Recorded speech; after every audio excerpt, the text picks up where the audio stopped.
야고보서 2장 21절에서 26절.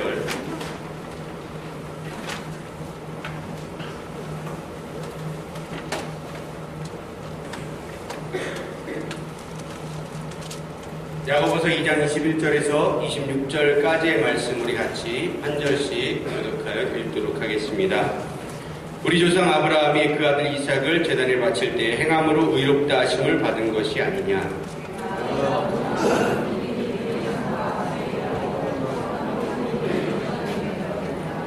이에 성경에 이른바 아브라함이 하나님을 믿으니 그것을 의로 여기셨다는 말씀을 이루어졌고 그는 하나님의 것이라 칭함을 받았나니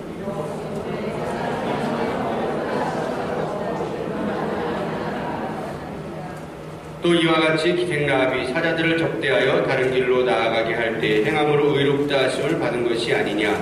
영혼 없는 몸이 죽은 것 같이 행함 없는 믿음은 죽은 것이니라. 아멘. 우리 오늘 말씀을 듣기 전에 오늘 한 10초 내지 20초 정도 우리 좀 말씀을 듣기 좀 합당한 마음으로 좀 나아갔으면 좋겠습니다. 특별히 오늘 예배는 이제 연휴 전에 예배는 항상 좀 이렇게 분주한 마음과 좀 이렇게 좀 급한 마음들, 들떠있는 마음들, 마음에 좀 있는 것 같습니다.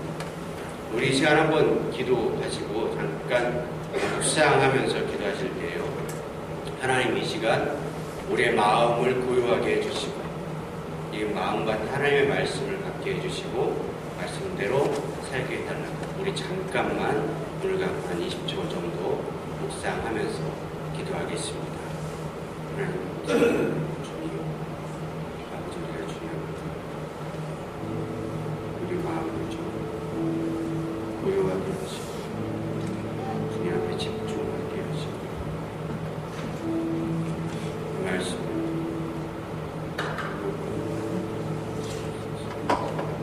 주님 앞에 집중 우리 모든 것을 주님 앞에 사실 오로지 주님만을 예배 가운데 주장하여 주시고 말씀을 주시고 은혜로 도와주시옵소서. 축복하여 주시옵소서. 평안을 주시옵소서.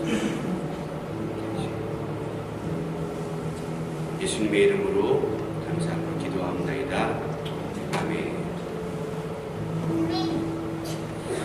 할렐루야. 사랑하고 축복합니다. 이제 설 연휴가 시작됩니다. 다음 주는 설 연휴로 인해서 연합예배로 드리려고 합니다. 그래서 온 가족이 다 모여서 모든 교육부서까지 다 한 자리에 모여서 같이 예배하는 시간이길 주님의 이름으로 축복합니다. 여러분 각 가정과 고향에서도 이제 명절에 다들 모이시겠죠? 그럼 여러분 모여있는 그 자리에서 여러분 화목한 한 시간들이 되어지시길 주님의 이름으로 축복합니다. 실수하지 마시길 주의 이름으로 축복합니다. 대부분 이런 때 모이다 보면 말실수하면서 항상 이제 좀 분란과 다툼이 나타나기 시작하는 것 같습니다. 어느 부부가 TV 방송국에 나가서 스피드 퀴즈를 하게 되었다고 합니다. 제시된 단어가 뭐였냐면 칠갑산이라는 단어였습니다. 칠갑산 한마루에 그 있죠? 그 칠갑산이라는 단어를 맞춰야 되는 거예요. 부인이 급하게 설명, 여보, 있잖아, 당신이 노래방 가면 맨날 부르는 거 그거, 맨날 부르는 그거. 그랬더니 남편이, 도우미. 그날 밤 남편은 여러분 어떻게 되었을까? 상상을 해보십시오. 아내에게 엄청나게 맞으면서, 빡 맞으면서, 끝. 이런 어떤 일이 벌어지지 않았을까 생각합니다. 여러분 말실수하지 말고 늘 축복하는 그런 연휴가 되어지시길 주님의 이름으로 축복합니다. 참 이 말이라는 게 엄청나게 중요한 것 같습니다. 어떤 말을 하느냐, 어떤 철학자가 그러더라고요. 자기가 하는 말이 자기의 수준을 나타낸다 이렇게 말합니다. 여러분 우리의 수준이 우리의 언어 생활에서 나온다는 것입니다. 여러분 근데 제가 보기에 말보다도 또 더 중요한 것이 있다라고 한다면 그것은 무엇일까요? 그것은 말을 포함한 우리의 행동과 삶이 아닌가 생각합니다. 어떻게 보면 우리 입에서 뱉는 말보다 더 강한 메시지는 우리의 삶에서 나온다는 것이죠. 지금 많은 세상의 크리스찬들이 입만 살아있다라고 세상 사람들이 많이 이야기를 합니다. 그래서 정치인들과 목회자들은 물에 빠지면 입만 떠서 다닐 것이다, 이렇게 이야기를 하기도 합니다. 왜냐하면 입이 그렇게 가볍다는 것이죠. 여러분, 왜 그런 이야기를 들을까요? 그것은 삶보다, 행동보다 앞서는 말 때문이 아닌가 생각을 합니다. 요즘 아이들들은 참 싫어하는 캐릭터들이 있습니다. 친구들끼리는 친해질 수 없는 캐릭터들. 그 중에 하나가 뭐냐면 허세 캐릭터입니다. 허세. 이 학생들 중에서도 허세 부리는 친구들이 있는 거예요. 맨날 부풀리고 뻥치면서 자기의 진짜 어떤 본성과 본심을 드러내는 게 아니라 항상 강한 척하고 센 척하고 허세를 부리는 그런 모습. 여러분, 어떻게 보면 이거 좋은 삶 아니죠. 내실이 있어야 합니다. 오늘 말씀은 이 야고보서의 말씀입니다. 이 야고보서는 아주 이 행함을 너무 강조하는 말씀 중에 하나입니다. 너무 행함을 강조하다 보니까 이 야고보서를 종교개혁자인 마르틴 루터는 지푸라기 서신이라고 표현하기도 했습니다. 왜냐하면 이 마르틴 루터는 이 오직 믿음으로라고 하는 그 메시지를 강조했던 사람이죠. 그래서 우리는 믿음으로 구원받는다 이러고 있는데, 이 야고보 사도는 뭐라고 이야기하냐면 행함이 없는 믿음은 가짜다, 그렇게 말합니다. 그러니까요, 이 루터의 입장에서는 이 야고보 서신이 참 걱정이 되고 고민이 되는 말씀이었던 것 같습니다. 아무튼 이 지금 시대에는 이 야고보서가 너무 무시되어져 가고 있는 시대인 것 같습니다. 종교개혁 이후에 많은 사람들이 오직 믿음으로라고 하는 메시지에 사로잡혀서 믿음으로 살아가면 삶은 아무렇게나 살아도 되는가? 라고 하는 부분에 지금 많은 크리스찬들이 문제가 걸려 있는 것 같습니다. 그래서 오늘 이 시대의 크리스찬들의 삶에서 행함이 너무 없어져 버린 그런 어떤 안타까운 모습을 보게 되어지는 것 같습니다. 그러면 야고보서가 회복되는 역사가 있길 주의 이름으로 축복합니다. 이 말씀을 다시 찾는 역사가 있길 주의 이름으로 축복합니다. 이 야고보 사도를 통해 말씀하시는 행함 있는 삶이 있는 그런 크리스찬들이 되어주시길 주의 이름으로 축복합니다. 오늘 말씀은 두 가지의 행함에 대한 예시를 들고 있습니다. 어떤 사람의 행함이냐? 첫 번째는 아브라함의 행함이고, 두 번째는 기생 라합의 행함에 대해서 이야기하고 있습니다. 먼저 말씀을 좀 보기 원합니다. 이 21절에서 24절까지 말씀을 제가 이제 파워포인트에 메시지 성경 버전으로 준비를 해봤습니다. 여러분, 우리 한번 다 같이 한번 따라서 읽어보시겠습니다. 시작. 우리 조상 아브라함이 자기 아들 이삭을 번제단에 바칠 때 행함으로 하나님과 바른 관계를 맺은 것이 아닙니까? 믿음과 행함은 함께 멍에를 맨 동반자임이 분명하지 않습니까? 믿음은 행함으로 나타나는 것이 아닙니까? 행함이 믿음의 행위라는 것은 다 아신 사실 아닙니까? 성경은 아브라함이 하나님을 믿어 하나님과 바른 관계를 맺었다고 했는데, 여기서 믿는다는 말의 온전한 의미는 그의 행위까지 담고 있습니다. 아브라함이 하나님의 벗이라는 이름을 얻게 된 것은 그가 믿음과 행위로 하나로 조화시켰기 때문이 아닙니까? 사람이 하나님과 바른 관계를 맺는 것은 열매를 맺지 못하는 믿음으로 되는 것이 아니라 행함으로 열매를 맺는 믿음으로 되는 것이 분명하지 않습니까? 아멘. 여러분, 무슨 말입니까? 아브라함의 삶을 보아하니 그냥 믿음만으로 인정되어진 그런 삶이 아니었다는 것입니다. 그는 하나님께 순종한 그의 행위로 인해서 하나님의 벗이라고 하는 칭호를 받을 정도로 하나님 앞에 인정받은 사람이었다는 것입니다. 믿음과 행위는 하나로 조화시켜 나가야 한다라고 야고보 사도는 강조하고 있습니다. 여러분, 사랑도 마찬가지죠. 사랑, 여러분, 그거 마음만으로 하는 거, 그거 사랑 아닙니다. 요즘 코미디 프로에 보면 그런 단어, 그런 말이 나옵니다. 그거 사랑 아니야. 그런 얘기합니다. 뭐가 사랑이냐? 표현하는 게 사랑이라는 것입니다. 우리가 마음만으로 가지고 있는 것, 물론 그것도 사랑이라고 말할 수 있지만, 진정한 사랑의 완성은 무엇이냐면 표현이 되어져야지만 사랑은 완성이 되어진다는 것입니다. 마음과 행동 모두가 하나가 되어질 때 이 사랑이라는 생명이라는 것이 정말 온전하게 작용하게 되어진다는 것이죠. 여러분 삶으로, 여러분의 삶으로 하나님께 인정받는 자들이 되시길 주의 이름으로 축복합니다. 두 번째, 라합의 예시를 듭니다. 또 25절, 26절을 메시지 성경 버전으로 준비해봤습니다. 한번 같이 읽어보겠습니다. 시작. 여리고의 창녀 라합의 경우가 그러했습니다. 하나님이 그녀를 귀하게 여기신 것은 하나님의 정탐꾼들을 숨겨주고 그들의 탈출을 도운 행위, 곧 믿음과 행함의 빈틈없는 일치 때문이 아니었습니까?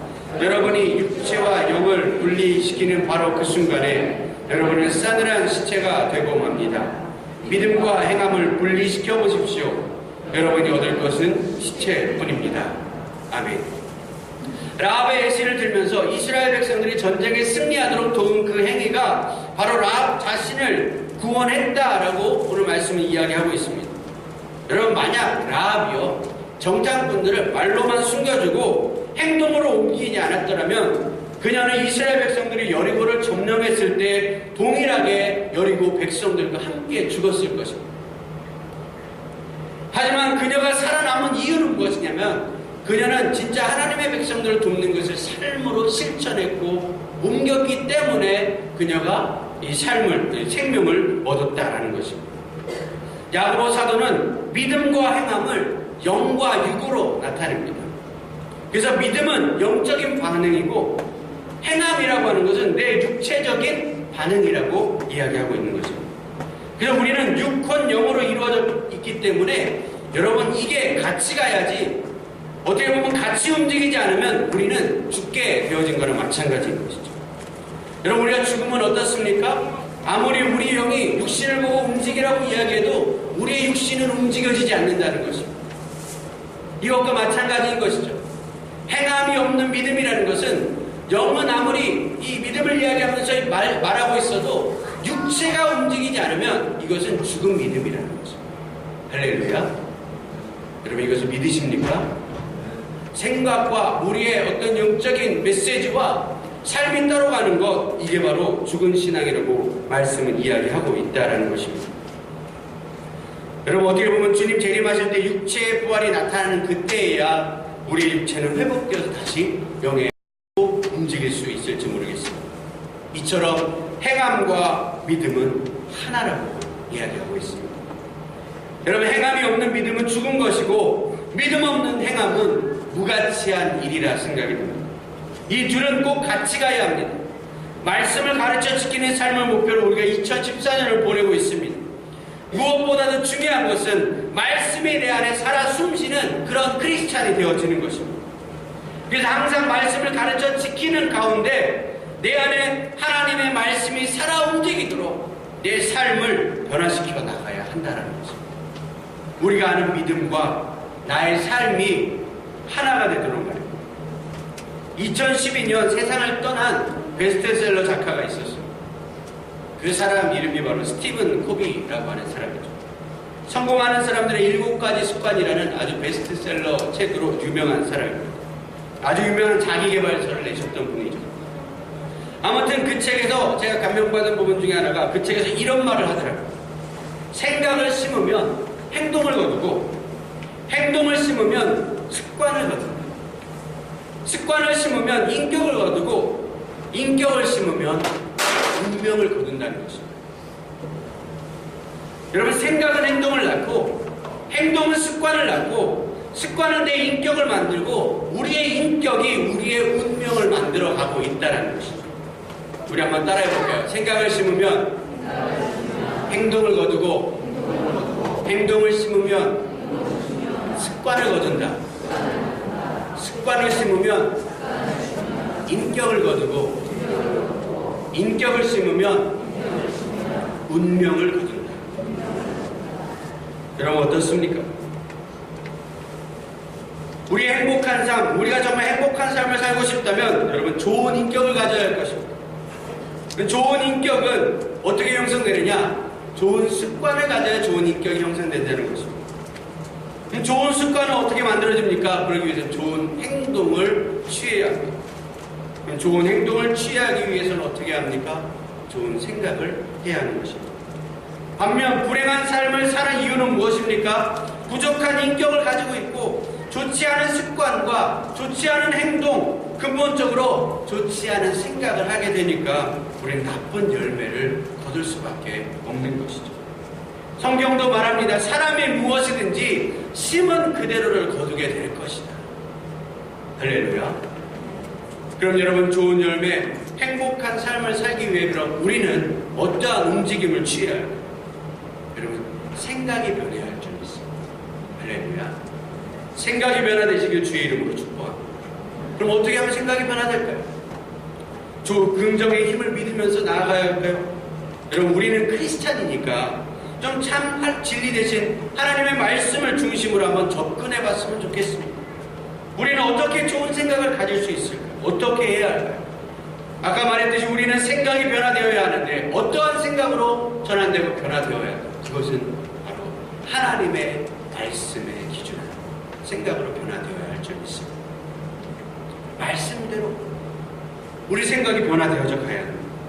말씀의 중심인 생각으로 말입니다. 그래서 우리는 기독교적인 사고관을 가져야 합니다. 기독교적인 세계관을 가져야 합니다. 말씀에 중심된 사고관과 말씀에 중심된 세계관을 가져야 한다는 거죠. 그래서 이 세대를 살아가면서 가치 기준이 없고 가치 기준이 무너지며 혼돈으로 가득 찬 이 시대에 우리를 붙들어줄 수 있는, 우리를 붙잡아줄 수 있는 것은 하나님의 말씀뿐이라는 것을 아시길, 분명하게 아시길 주님의 이름으로 축복합니다. 그래서 우리는 말씀을 많이 묵상하면서 이렇게 나아가야 하는 것이죠.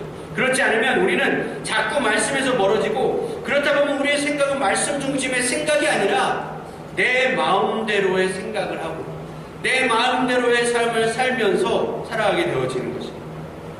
그래서 우리가 이 말씀을 자꾸 들여다보면 이 믿음은 들음에서 나고 들음은 그리스도의 말씀으로부터 말미암기 때문에 우리가 자꾸 하나님의 말씀을 묵상하고 그분의 음성을 듣다 보면 우리의 생각이 변화되어집니다. 할렐루야.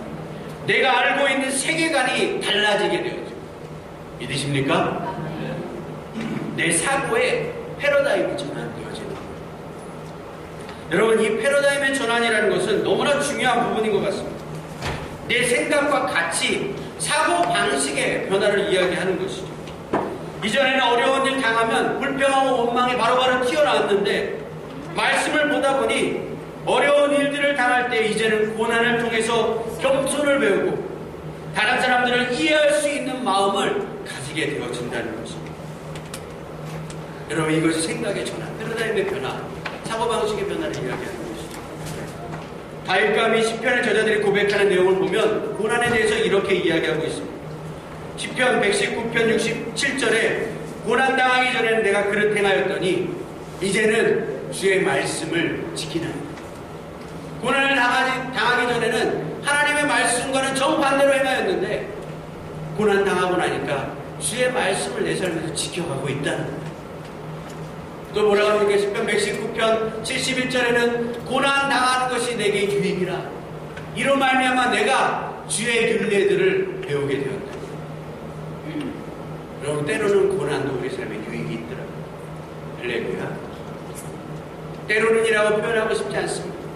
하나님의 말씀 가운데 살아가고 있는 자들은 어떠한 고난이어도 그게 다 우리 삶에 유익이 되어지는 줄 믿습니다. 제 지난 금요일에 한번 그렇게 설교했던 적이 있습니다. 이 하나님의 사람들은 넘어져도 다이아몬드가 나옵니다. 믿으십니까? 믿으십니까? 할렐루야. 다이아몬드 같은 하나님의 말씀과 그분의 율례를 배우게 되어집니다. 여러분, 주의 말씀을 배워 나아가시길 주님의 이름으로 축복합니다. 그러니까 여러분, 자식들이 너무 고난 없이 자라게 하면요, 그게 나중에는 자녀들에게 독이 되어 돌아올 수가 있습니다. 다이아몬드, 진짜 황금 같은 것이 무엇인지 모르고 살아갈 수 있다는 것입니다. 어떤 사람이 환상 중에 지옥을 갔다고 합니다. 근데 웬 아버지가 먼저 와 있고 좀 보니까 그 다음에 어떤 아들이 그 아버지의 아들인 것 같은 사람이 이렇게 만났다고 합니다. 지옥에서. 그러니까 부자가 지옥에서 상봉을 한 거예요. 그것을 딱 지켜보고 있는데 아버지가 너무 기가 막혀서 아들에게 말했답니다. 야, 이놈아, 내가 어떻게 이 지옥까지 따라왔냐. 나는 너를 행복하게 하려고, 잘 살게 해주려고, 네 장래 잘 되라고 불의한 재물은 물론이고 못할 짓 다 하면서 살아서 내가 이 지옥에 왔는데 너까지 오면 어떡하냐. 그랬더니 이 아들이 그러더라고요. 아버지, 차라리 내가 가난했다면 정직하게 살았을 것이다. 아버지가 돈을 많이 물려주셨기 때문에 허랑방탕하게 살다가 나까지 여기 온 거 아닙니까? 나는 아버지 때문에 여기 온 것입니다. 여러분, 아버지는 아들 때문에 지옥 가고 아들은 아버지 때문에 지옥 가고 거기서 부자상봉을 하는 거예요. 여러분, 무엇을 물려주시겠습니까? 여러분, 말씀을 맺습니다. 여러분, 이제 설 명절이 다가오고 이번 설에도 말씀을 잘 묵상하고 우리의 삶을 입만 산 크리스찬이 아니라 삶이 살아있는 크리스찬의 삶을 살길 주의 이름으로 축복합니다. 친척들에게 저와 여러분의 선한 영향력들을 보여주십시오. 나는 말씀을 가르쳐 지키며 살아가고 있다는 여러분 그 모습을 친척들에게 보여주시길 주님의 이름으로 축복합니다. 어떻게 보면 나보다 우리 친척들이 나를 더 잘합니다. 특별히 친척들이 나를 별로 안 좋아한다. 여러분, 더 좋습니다. 왜요? 조금만 내가 변해도요 친척들에게 티가 팍팍 날 거 아닙니까? 이거 무난하게 살아보십시오. 조금 변하면요 티도 안 납니다. 팍팍 변해야지 팍팍 느낄 거 아니겠습니까? 남자 여러분들, 혹시 설 명절에 설거지 한번 안 해보셨다면 설거지 한번 해주십시오. 할렐루야. 내가 말씀 듣고 달라졌다 고백하는 것입니다. 어렵습니까? 어렵다면 어렵고 어렵지 않다면 어렵지 않습니다. 먼저는 사고의 변화가 있어야 합니다. 여러분, 생각이 변화되시길 주의 이름으로 축복합니다. 여러분, 도박과 음주 문화로 연휴를 보낸다. 여러분, 그럼 생각을 바꿔보십시오. 예배 한번 드려보십시오. 변화를 시도해보는 것입니다. 명절에 아무도 안 만난다. 나는 명절에 조용히 있는 게 좋다. 그러면 한번 만나보세요. 오랫동안 발길을 끌었던 친척들을 향해서 한번 나아가 보십시오. 그리고 축복해 보십시오. 여러분, 티 잘 납니다. 그 사람들이 분명하게 정말로 어떻게 보면 느낄 수가 있을 것입니다. 새로운 생각, 새로운 패러다임, 바로 하나님의 말씀을 통해서 저와 여러분의 삶에 분명한 변화의 능력이 나타나기를 간절히 기도합니다. 이번 명절에 저와 여러분의 삶이 빛을 발하는 거룩한 시간들 되시길 주님의 이름으로 축복합니다. 우리 한번 고백합니다. 주님 뜻대로 살기로 했네. 우리 같이 고백합니다.